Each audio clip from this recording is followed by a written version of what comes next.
High-performance welding with steel transfer technology. Processes delivering deposition rates of 8 kg an hour and upwards are referred to as high-performance welding.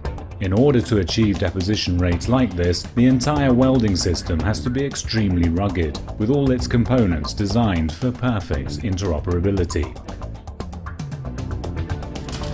From the power source right the way through to the torch, all the system components have to work together reliably. The Transsteel 5000 is paired with the AW7000, a torch with a 2-circuit cooling system, to create a system that intermeshes right down to the last detail.